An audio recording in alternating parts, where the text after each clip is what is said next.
Dans un stade de basket en Libye, des centaines de personnes se préparaient à assister à un match. Des étudiants de différentes écoles et universités remplissaient les gradins. Ils avaient été amenés en bus et disaient qu'ils allaient assister à un match de basket. C'était un matin ordinaire, du moins le croyaient-ils.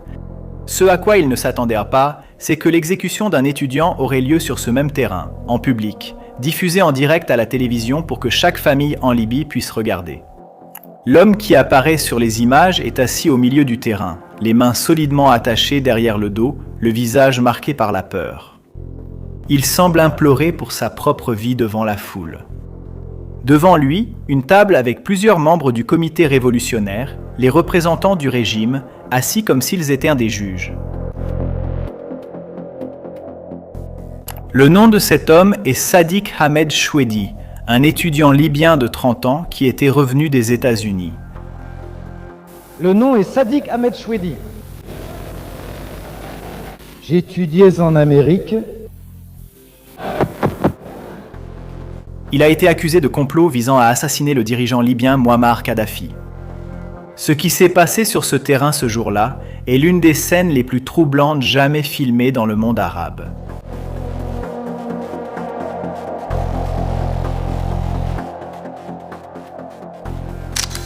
Pour mieux comprendre la raison de cette exécution, il faut connaître la Libye de l'époque. La Libye des années 80 figurait parmi les pays les plus contrôlés au monde. Mouammar Kadhafi était arrivé au pouvoir en 1969, à la suite d'un coup d'État militaire, et dans les années qui ont suivi, il a instauré un régime de peur absolue qui ne tolérait aucune forme d'opposition. Mais c'est dans les années 80 que son pouvoir a atteint son apogée. En 1984, une tentative de coup d'État contre Kadhafi, une attaque armée contre son complexe militaire à Tripoli, connu sous le nom de Bab al-Azizia, a profondément ébranlé le régime.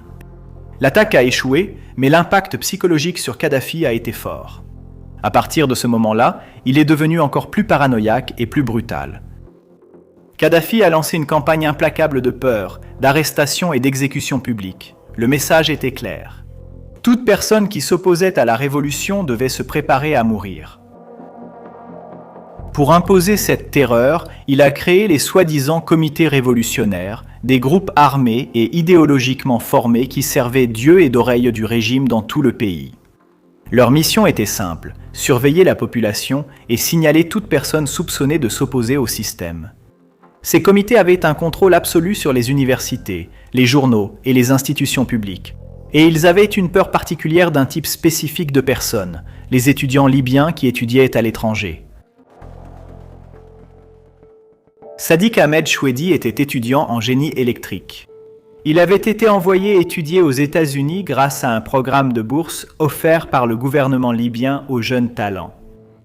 Mais le régime de Kadhafi surveillait de près chacun de ses étudiants à l'étranger. L'ambassade de Libye à Washington fonctionnait comme une extension des services de renseignement, surveillant le comportement, les conversations et les amitiés de chaque étudiant. Tout signe de sympathie pour des idées de liberté, toute critique du régime, tout contact avec des groupes d'opposition était immédiatement signalé à Tripoli. Pour Kadhafi, ces jeunes représentaient une menace réelle.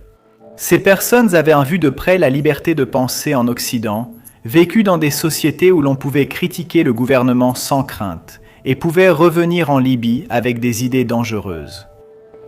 Au début de 1984, Sadiq a subi une forte pression de l'ambassade libyenne à Washington pour retourner au pays. Ce n'était pas une invitation mais un ordre. Il est revenu. Rentré en Libye, il a été convoqué plusieurs fois par la sécurité intérieure. Ils lui ont interdit de quitter le pays à nouveau. Il a poursuivi ses études dans une université à Benghazi, une ville connue pour être un foyer d'étudiants et de penseurs qui s'opposaient silencieusement au régime. C'est pour cela que les comités révolutionnaires l'avaient dans leur viseur. Dans les mois précédant son arrestation, les collègues de Sadiq ont remarqué qu'il était suivi. Il était connu pour ses opinions tranchées et pour ses discussions ouvertes sur la liberté. Il critiquait Kadhafi lors de conversations privées, ce qui, dans n'importe quel autre pays, aurait été tout à fait normal. Mais dans la Libye de 1984, c'était un acte potentiellement fatal. Un jour, les forces de sécurité ont fait irruption dans son appartement d'étudiant. Ils ont affirmé avoir trouvé du matériel antigouvernemental. Peu de temps après, Sadiq a été arrêté à l'intérieur même de l'université, devant ses camarades. Il a été emmené directement au siège de la sécurité intérieure à Benghazi, un lieu réputé en Libye pour ses interrogatoires brutaux, la torture et la terreur. Là-bas, il a été interrogé pendant plusieurs jours, torturé pour le forcer à avouer qu'il faisait partie d'un groupe d'opposition accusé de comploter pour renverser le régime. Il a ensuite été transféré à la prison d'Al-Kouwaifia, l'un des lieux les plus redoutés de Libye. L'enquête a duré des semaines avant que les autorités ne le déclarent traître à la révolution. Sans avocat, Mouammar Kadhafi avait interdit la profession d'avocat en Libye dans les années 80, sans défense, juste un aveu forcé, des mots qu'il avait été instruit de dire. Quelques semaines plus tard, il est apparu au milieu d'un terrain de basket, faible, terrifié, menotté, avec seulement un micro devant lui. C'était un matin brûlant à Benghazi, le 7 avril 1984. En Libye, cette date était connue sous le nom de la Journée des universités, censée être une célébration des étudiants libyens. Des centaines de jeunes de différentes écoles et universités ont été amenés en bus dans un stade de basketball bondé. On leur a dit qu'ils allaient assister à un match. La cérémonie d'ouverture n'était pas de la musique, ce n'était pas un spectacle. C'était une exécution publique. Les caméras de télévision étaient en place, le signal était en direct. Chaque famille en Libye qui possédait une télévision pouvait voir ce qui se passait dans ce stade. Sur les images, Sadiq est assis au centre du terrain. Ses cheveux bouclés, trempés de sueur. Une barbe courte encadre son visage terrifié. Il est à genoux, les mains fermement attachées derrière le dos. Il semble supplier pour sa vie devant la foule. Devant lui, la table avec les membres du comité révolutionnaire, assis comme des juges, avec une grande affiche devant où il était écrit en grosses lettres « Accusation populaire », terme suggérant que le peuple rendait lui-même la justice. Sadiq a parlé au micro.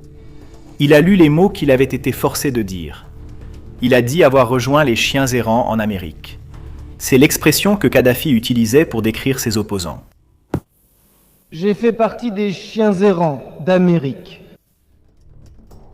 Parmi la foule se trouvait une jeune femme appelée Ouda Ben Amer.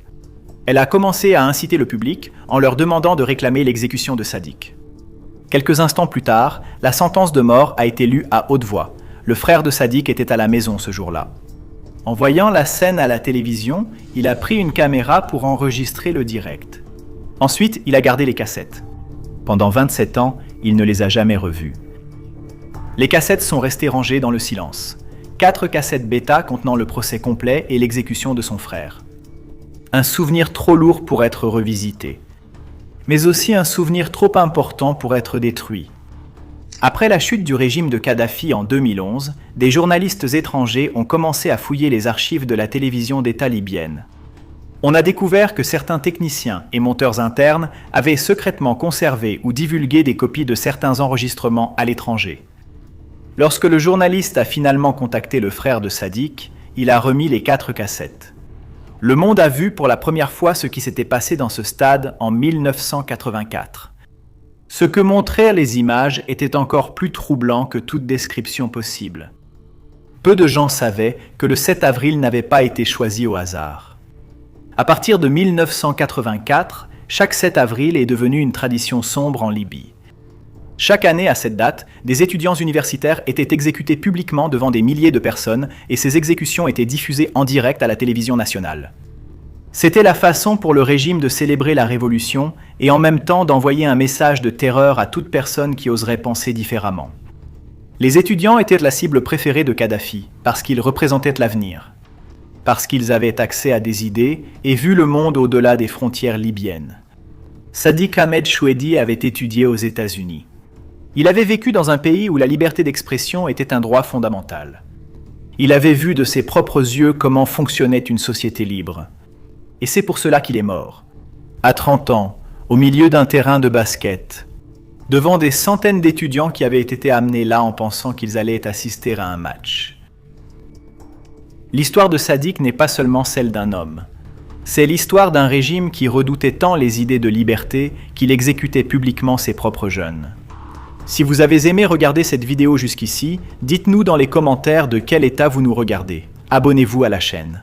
Et dites-nous quel type de contenu vous aimeriez voir dans les prochaines vidéos.